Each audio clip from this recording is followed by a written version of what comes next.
Bonjour à tous, c'est David, bienvenue dans cette nouvelle vidéo. Je ne sais pas si vous l'entendez, ma voix elle n'a pas la même sonorité que d'habitude, c'est parce que j'ai attrapé une angine. Donc on est mi-juin et j'ai attrapé une angine. Donc je vais vous partager mon expérience parce que j'ai essayé de voir pourquoi est-ce que j'avais attrapé une angine en plein mois de juin. Alors là, les beaux jours reviennent, hein, on est le 19 juin, donc le soleil revient, mais pas de chance, j'ai une angine. Mais ça n'a rien à voir avec la chance en fait, puisque la maladie n'apparaît pas par chance ou par malchance, comme certains ont tendance à le croire. Alors aujourd'hui nous sommes mardi. Jeudi dernier, j'ai reçu quelqu'un à la maison qui était malade. Alors je pensais qu'avec tout ce que je faisais, j'attraperais pas ce qu'il avait. Hein, il avait un petit état grippal, un rhume ou quelque chose comme ça. Et et le lendemain, j'ai commencé à sentir ma gorge qui picotait. Alors je me suis dit que ça allait faire comme cet hiver, c'est-à-dire que avec le jeûne intermittent, hein, comme je pratique le jeûne intermittent tous les jours, je m'étais rendu compte que cet hiver, deux fois, j'avais eu cette sensation, la gorge qui picote. Je me dis bon, ça y est, je vais tomber malade comme tous les ans. Et puis jusqu'à à peu près entre 12 et 15 heures, je sentais le picotement et puis après ça s'arrêtait. Et là je me suis dit ça va être pareil. Sauf que ça n'a pas été tout à fait pareil. Le soir, le vendredi soir, j'avais pas faim et j'ai mangé. J'aurais pas dû manger. Mais en fait, le lendemain, il y avait un repas d'anniversaire. Et je me suis dit, si je mange pas, si je suis en état de jeûne pendant 48 heures, passer de 48 heures de jeûne à un gros repas, ça va pas le faire. Donc du coup, j'ai mangé, alors que j'avais pas faim. Et puis le lendemain, donc le samedi, euh, bah, euh, j'avais toujours cette sensation moyenne, quoi. Je me sentais un peu fatigué, pas de symptômes particuliers, un petit picotement dans la gorge, c'est tout.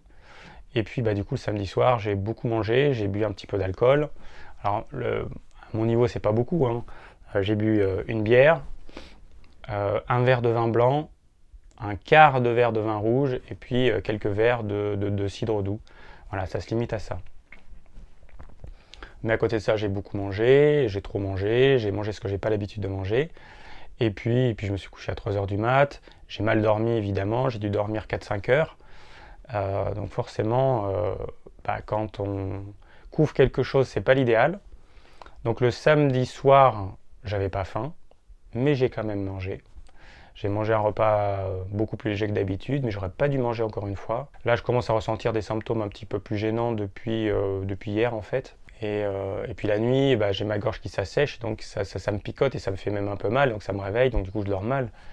Donc ça va pas arranger les choses. Alors pourquoi est-ce que j'ai attrapé ce virus? Mais tout d'abord, je sais que je dors pas suffisamment. Il me faut entre 8 et 9 heures, ça c'est l'idéal, et je dors plutôt en moyenne 7 heures. Du coup, petit à petit, je vais accumuler une fatigue. Quand je suis vraiment super fatigué, je me fais une sieste, mais c'est devenu super rare. Parce que je ressens pas la fatigue en fait. Depuis que je fais le jeûne intermittent, je ne ressens plus la fatigue. Et puis j'ai tendance à me coucher un petit peu trop tard. En moyenne, la lumière s'éteint vers minuit, donc je sais que c'est un petit peu trop tard. Idéalement en été, max 23 heures, ce serait l'idéal.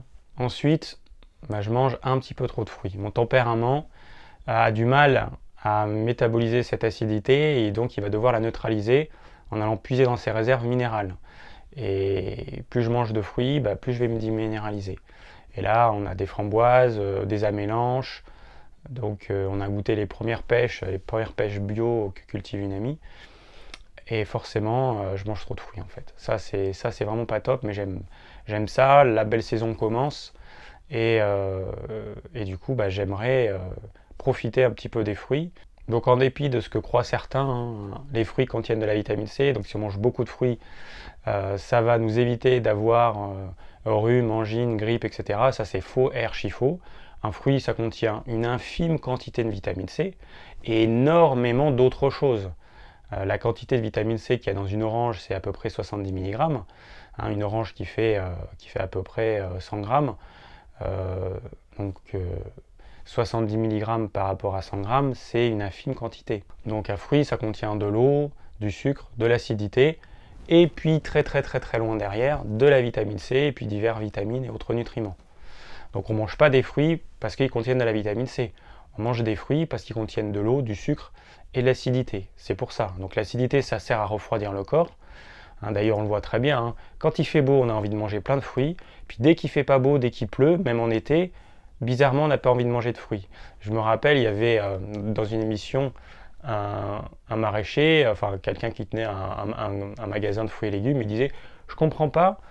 Dès qu'il fait pas beau, les gens ils achètent moins de fruits et moins de légumes. Bah oui, c'est normal. Le fruit, ça sert à refroidir le corps. Donc quand il fait froid, on n'a pas envie d'en prendre. C'est tout à fait normal. Alors quoi faire quand on est malade comme ça? L'idéal, c'est de déjà ne pas manger si on n'a pas faim. Ça, j'ai pas écouté mon corps. Je pense que si je l'avais fait, j'aurais rien eu. Mais bon, voilà, j'ai voulu tester, j'ai testé et donc j'en subis les conséquences.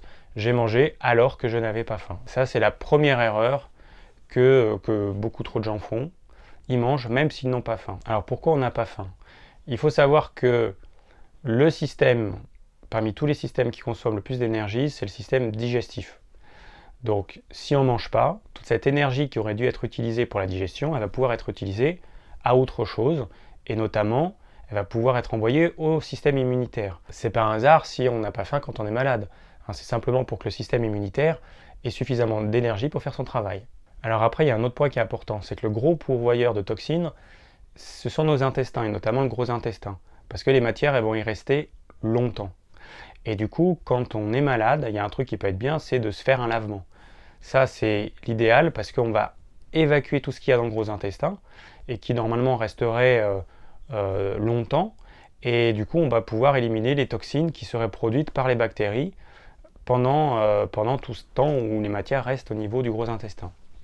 Alors, il y a beaucoup de personnes, quand elles sont malades, elles vont se ruer sur leur armoire à pharmacie, même de produits naturels. Elles vont prendre des huiles essentielles, de la propolis, de l'acérola, de la vitamine C.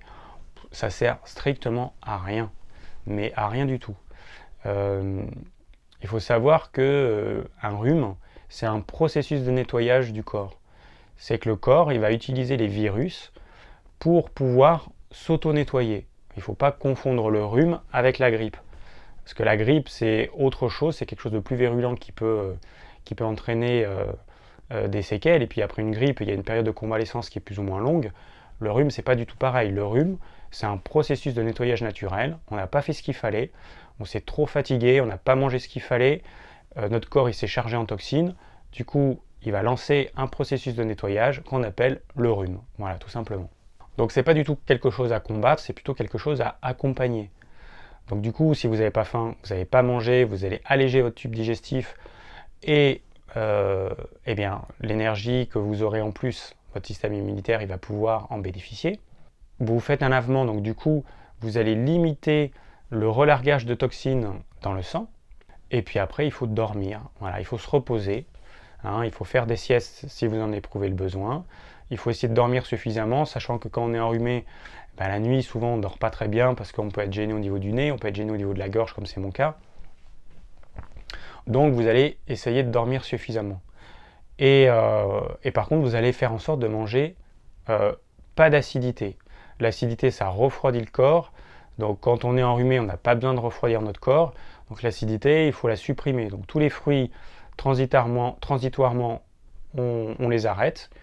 Pas de tomates, pas de vinaigre, etc. Tout ce qui est acide, on le supprime. Par contre, ce qui est amer, alors là, c'est vraiment top. Donc, vous allez pouvoir manger des artichauts, par exemple.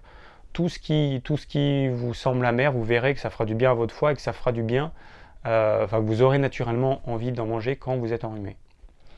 Tout ce qui est sucré, il faut évidemment le limiter, voire le supprimer. Et vous allez manger peu de glucides. Vous allez manger un petit peu de protéines, beaucoup de légumes et peu de glucides. Bon, évidemment, pas de produits laitiers. Ça me paraît normal. Déjà qu'en temps normal, on n'en mange pas, mais quand on est enrhumé, encore plus. Il ne faut vraiment pas manger de produits laitiers quand vous êtes enrhumé. Donc même si j'ai attrapé cette angine et puis que là, ça se transforme un petit peu en rhume, j'ai voulu continuer à faire ma douche froide le matin, donc 4 minutes et demie sous l'eau froide. Je fais mon yoga au frais dehors le matin tôt. Donc c'est pareil, je me mets en caleçon et je suis vraiment au frais. Donc si je bougeais pas, j'aurais froid. mais j'ai voulu continuer pour voir ce que ça faisait, et ça pose aucun problème. La douche froide non plus ne pose aucun problème. Donc si je résume, pourquoi j'étais malade? J'étais malade parce que j'étais fatigué, parce que j'ai mangé alors que j'aurais pas dû manger. Je suis allé à une soirée où j'ai bu de l'alcool, où j'ai trop mangé, et où je me suis couché hyper tard, et j'ai très peu dormi la nuit. Voilà pourquoi j'ai été malade. Ça, ce sont les vraies raisons. Après, qu'est-ce qu'il faut faire pour lutter contre ça, hein, ou plutôt pour accompagner ce processus naturel? Eh bien, dormir suffisamment, se reposer en faisant une sieste par exemple, ne pas manger ou manger très léger. Alors ne pas manger si on n'a pas faim, manger léger si on a faim, et puis idéalement faire un lavement. Pendant que vous êtes malade, vous pouvez même faire un lavement par jour, et donc évacuer tous ces déchets qui pourraient vous polluer et qui pourraient fatiguer le système immunitaire, puisque je rappelle que 2/3 du système immunitaire se trouve au niveau digestif. Merci d'avoir suivi cette vidéo, j'espère qu'elle vous aura plu. Je vous ai partagé mon expérience, j'espère que ça pourra en aider certains. Si vous avez des questions, n'hésitez pas à laisser un commentaire. Et si vous voulez recevoir gratuitement mes conseils pour une alimentation saine, cliquez sur le lien ci-dessous. Et je vous dis à très bientôt pour de nouvelles vidéos.